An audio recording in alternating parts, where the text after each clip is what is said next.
Hello বন্ধুরা, welcome to my YouTube channel রাখির কিচেনে সবাইকে স্বাগত জানিয়ে আজকে দারুণ একটা রেসিপি শেয়ার করতে চলেছি। তো অবশ্যই বন্ধুরা, তোমাদের কাছে অনুরোধ রইল রেসিপির পুরো ভিডিওটা দেখার জন্য। এখন তো শীতের দিনে দারুণ দারুণ সবজি পাওয়া যাচ্ছে, তার মধ্যে আমলকি তো ভীষণভাবে মার্কেটে উঠে গেছে, তাই না? আর সেই আমলকি আর বিট দিয়ে আজকে দারুণ একটা রেসিপি তোমাদের শেয়ার করতে চলেছি। বহু দিন যাবৎ রেখে এটা খেতে পারবে তোমরা, যেমনভাবে নেবে তেমনভাবে এটা থেকে যাবে, যতটা পরিমাণ নেবে ততদিন অবধি থেকে যাবে। আমি এখানে নিয়েছি 500 গ্রাম আমলকি, আর আমলকিটাকে ভালো করে ধুয়ে নিয়েছিলাম আর একটা গ্রেটারে গ্রেট করে নিচ্ছি। তার সঙ্গে সঙ্গে আমি নিয়ে নেব বিট, আর বিটটাকেও ভালো করে ধুয়ে খোসা ছাড়িয়ে এরকম গ্রেটারে গ্রেট করে নেব। তো তোমাদের একটা কথা বলে রাখি, আমলকি বিট স্কিনের পক্ষে দারুণ উপকার, তাই না? আর কি কি উপকার তোমরা অবশ্যই সেটা জানো, আর আমাকে একটু কমেন্টে জানাবে। আমার যদি না জানা থাকে, তোমরা যদি জেনে থাকো অবশ্যই জানিও। ব্যাস, আমি দুটো উপকরণকে ভালো করে গ্রেট করে নেব। আর শীতে বিভিন্ন ধরনের সবজি পাওয়া যায়, তার থেকে এই শীতের দিনে কিছু কিছু জিনিস স্টোর করে রাখার জন্য অনেক উপায় আছে, তাই না? তো আমি সেটা গ্রেট করে নিয়েছি। এখানে 1 চামচ, বড় চামচের 1 চামচ নিয়েছি গোটা জিরে, আর একটু হাফ চামচ মতো নিয়েছি মেথি, আর তার সঙ্গে নিয়েছি চাট মশলা, আর নিয়েছি আদা গুঁড়ো। তোমরা চাইলে আদাকে শুকনো করে রাখতে পারো, আমি অনেক ভিডিওতে শেয়ার করেছি। আর এখানে নিয়েছি গোটা মৌরি 1 চামচ পরিমাণ মতো, লবণ, আর নিয়েছি একটু হিং, হাফ চামচ মতো হিং। তার সঙ্গে নিয়েছি গোটা গোলমরিচ। এরপরে এটাকে ভালো করে আমি গুঁড়ো করে নেব, আর সব গোটা মশলাগুলোকে হালকা করে আমি শুকনো কড়াইতে নাড়িয়ে নিয়েছিলাম, হালকা ভেজে নিয়েছিলাম।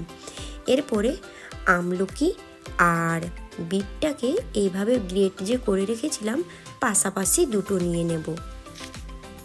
দেখতে ভীষণ সুন্দর লাগছে, তাই না? হ্যাঁ, খেতেও কিন্তু ভীষণ সুন্দর, আর অনেক দিন এটাকে বানিয়ে রেখে দিতে পারো। তোমরা দেখতে পেয়েছো নিশ্চয়ই। আবারও বলে দিচ্ছি, এটা বানানোর জন্য যে মশলাটা নিয়েছি, আমি নিয়েছি গোটা জিরে, গোটা মৌরি, তার সঙ্গে অল্প একটু মেথি আর ধনিয়া গুঁড়ো, আর নিয়েছি চাট মশলার গুঁড়ো, আর তার সঙ্গে নিয়েছি পরিমাণ মতো লবণ, আর একটু হিং, আর গোটা গোলমরিচ। তো যাই হোক, তোমাদের দেখিয়েছি এই মশলাগুলো ভালো করে হালকা নাড়াচাড়া করে গুঁড়ো করে নিতে হবে, আর শুকনো কড়াইতে। এরপরে এইভাবে এটাকে ভালো করে হাত দিয়ে মাখিয়ে নিতে হবে। এরপরে এইভাবে রোদের মধ্যে প্রায় 2 থেকে 3 দিন দিলেই শুকনো হয়ে যাবে। স্টোর করে অনেক দিন রেখে দিতে পারো।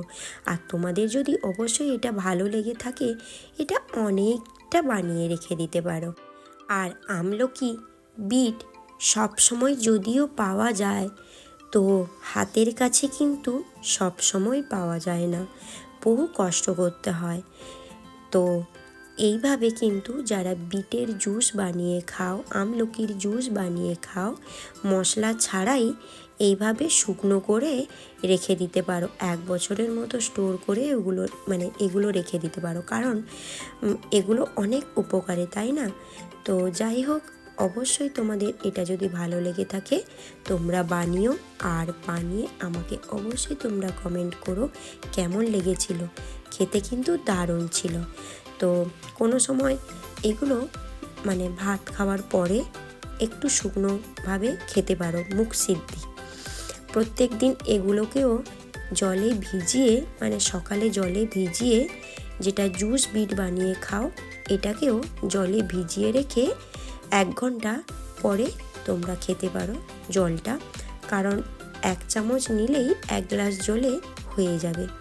তো সারা বছর এরকম স্টোর করে রাখার জন্য একটা রেসিপি তোমাদের শেয়ার করলাম। ভালো লাগলে তোমরা বানিও, আর পাশে থাকা বেল আইকনটা প্রেস করে রাখবে। কেন বলো তো? আমি যখনই নতুন নতুন রেসিপির ভিডিও আনবো তোমাদের কাছে নোটিফিকেশান চলে যাবে, কেমন? আর অবশ্যই তোমরা আমার চ্যানেলটিকে সাবস্ক্রাইব করে রেখো আর বানিয়ে আমাকে কমেন্ট করো। নেক্সট ভিডিওর জন্য তোমরা অপেক্ষা করো। টাটা।